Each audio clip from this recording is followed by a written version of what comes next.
Dolphins fans, how are we doing today? It is Ben Morgan of the Fins Up Network, the Week 6 bye week. You guys got the bye week blues? I tell you, it's going to be a long week, but at the end of the day, I'm one of those guys. I cheer for a later season bye week, get a couple guys fresher, get some guys back from injury, have a little bit of a soft reset there for a while. I tell you what, despite winning last week, it was not the most convincing win. They haven't really been pretty all season, the two that we have. We could use that soft reset time to get some guys a little bit healthier as well. So here we are with the Week 6 bye week. So we can do during this point in time is just kind of take a little bit of a breath and say, hey, what do we have to look forward here over the next few weeks as Miami Dolphins fans, since we don't have a game to preview and a review. So we're going to get through a bunch of those things that are coming up, things that I'm going to be keeping an eye on, but I want to hear from you. The things that I bring up, what are your thoughts on those? Anything else that I didn't bring up that you thought would have been worth mentioning? And go ahead and drop all of that into the comments. But the number one thing that I think that we're most looking forward here coming up after the bye week, obviously not immediately after the bye week, but Week 8 is when Tua Tagovailoa is officially cleared and potentially can come back from concussion protocol. Obviously, he has to miss 4 games. So having the bye week sandwich in there doesn't matter. He actually gets that extra week of rest, which by all accounts, does he need? Probably not. But from the optical point of view, yeah, it ends up helping us. So that one game left, we got the Week 6 bye. We got Week 7 against the Indianapolis Colts. And then he is eligible to return Week 8 against the Arizona Cardinals. Now, by all accounts, everything I've been told, everything that you've been hearing everywhere basically over the last week or so, maybe even further back, there have been no setbacks, no signs of Tua taking a little bit longer to come back from this one. I know his concussions are well documented, but at the end of the day, there's really nothing about this concussion that's saying, you know what, you need to be out longer time. Back in the day, before kind of concussions got brought to the forefront, you can make an argument that Tua maybe misses 1 game, maybe if that, especially if you're going even further back.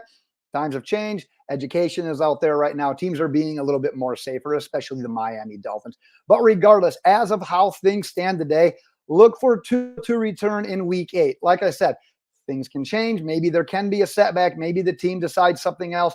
But especially getting that win last week, now we've got the Colts coming up here this upcoming week after the bye week. If indeed Tua is, if he's ready to go, you can expect him back on that field at home Week 8 against the Arizona Cardinals. Let's take a dive into that current division standings, the conference standing, because I think that's something that's really kind of caught my eye based on how this season has played out so far. And I know one of the questions actually a week or two came in that said, if we don't win a game while Tua is out, do you even risk bringing him back? And I said, well, you'd only have about 5 losses at that point in time. You'd have to go maybe not flawless from there on out, but you'd have to be pretty damn good. Well, I'll tell you what, the way the AFC is playing out right now, we just need to stay afloat. Can Tyler Huntley do it one more week? And the thing is, the Colts are one of those teams that's very hard to predict. We'll call it that. But it's a winnable game. I know that it's in Indy. I know that they're favored. They've got some quarterback issues going as well, with Richardson being hurt. Do we go ahead and move with Flacco because the offense seems to do better with him? We'll talk more about the Colts game in general next week as we preview the actual upcoming week.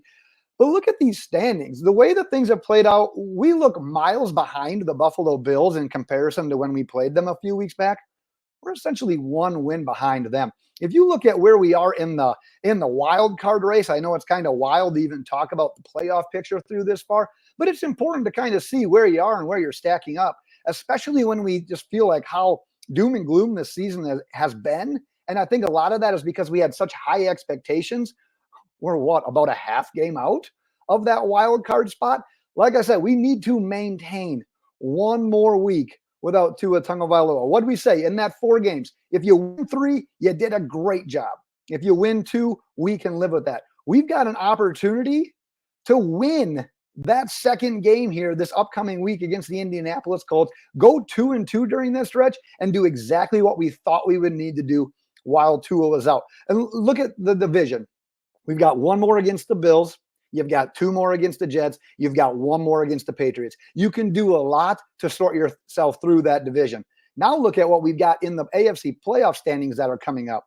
Sorry if there was a jump there. I had to take a quick pause. But what I was saying, outside of the games we have remaining against our divisional opponents, look at all the games that we have yet against AFC conference opponents, people that were going on that scroll that I had going on there. You've got all of our divisional games, plus you've got the Houston Texans, who are the 2 seed. You've got the Raiders. You've got the Browns, teams that are the Raiders just above us right now. They're having a quarterback switch. You've got the Browns, who are just below us. They're in hell. They are not the team that I thought they were going to be. That's still going to be a late season, tougher game, maybe potentially because of the weather. Plus, I still kind of like certain aspects of the Browns defense.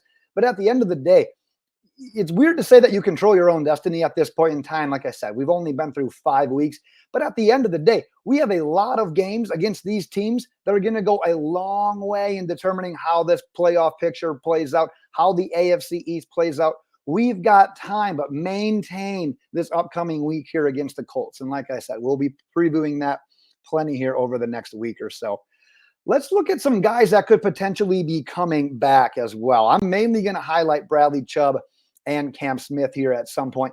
Just like we even said earlier in the offseason, Bradley Chubb, the target for him was always some point in November. I was told he is trying super hard in order to be available. The one caveat with Bradley Chubb, he's in a weird situation. He's kind of in the Emmanuel Ogbah situation of last year, where you kind of see the writing on the wall. When he comes back, he even knows that, you know what, this is likely going to end up being his last season as a Miami Dolphin. Now, I say that unless he pulls an Emmanuel Ogbah, which means you end up getting released, you test the market, you see what it is out there for you. If it's not going to be as lucrative as you thought it was going to be, return to the Miami Dolphins for less. Exactly what Emmanuel Ogbah did.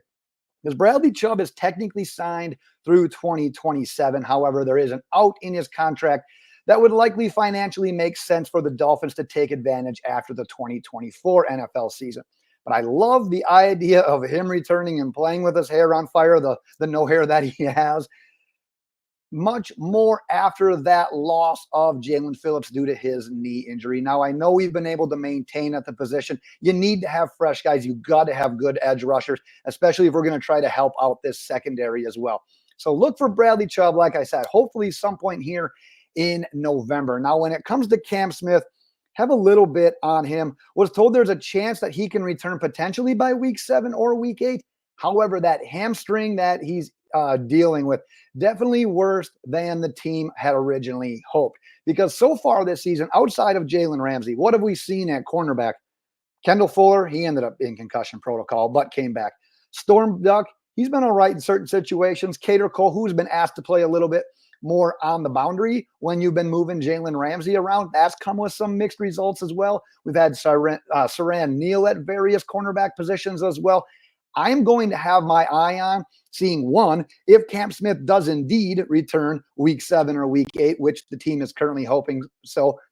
And if he does return, is he end up being the healthy scratch, the role that we've seen Ethan Bonner in so far this season? Or can he make his way into that mix?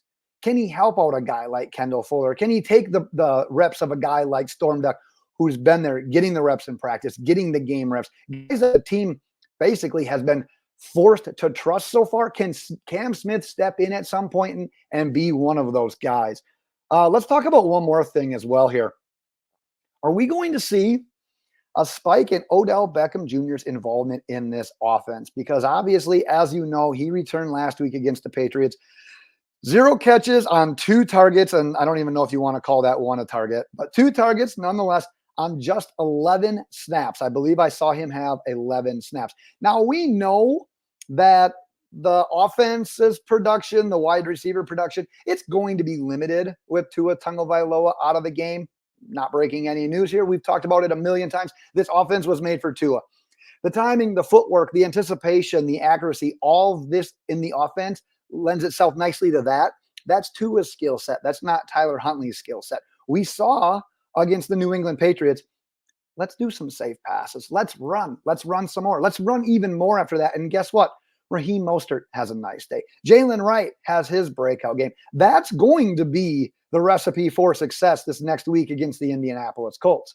We need to just maintain. We've said it a million times. But once Tua comes back, then really what does Odell Beckham's involvement looks like? Can he officially emerge as this team's third wide receiver? Because at this point in time, we haven't seen anyone really fulfill those shoes, fill that role. But at the same time, I'm taking that with a little bit of a grain of salt because who's been throwing him the ball? It hasn't been our normal offense. We've seen Tyreek struggle. We've seen Jalen Waddle struggle. This entire offense has taken a bunch of steps backward. And I think that's just because of the lack of consistency playing at quarterback. So I'm going to chalk it up to that. But once Tua comes back, is he going to be the guy? Malik Washington has been healthy a couple of weeks now. Is he going to end up being the guy?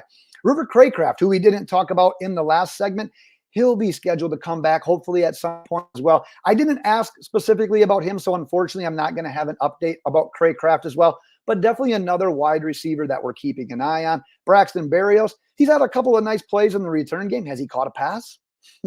We haven't gotten a lot out of these wide receivers so far, especially outside of the top two. So when Odell Beckham is fully entrusted into this offense, what's it going to look like? Is he going to have that chemistry with Tua? Is he going to be able to be that guy that's counted on for more snaps? Because when it comes to Tua, those reps still haven't been there. I don't know what Tua's been doing recently when it comes to practice and everything and throwing on the side, if he's working with Odell Beckham Jr. or not. But the game reps that he has with Tyreek Hill and with Jalen Waddle, they're unmatched. Odell Beckham Jr. is not to that point. So is it going to be a slow, steady incline of his involvement in this offense? Or is it going to be something that just gets ramped up right away once we kind of get back to the full-fledged passing offensive attack that we can be? Definitely going to be keeping my eye on that. I will wrap it right there for today, Miami Dolphins fans.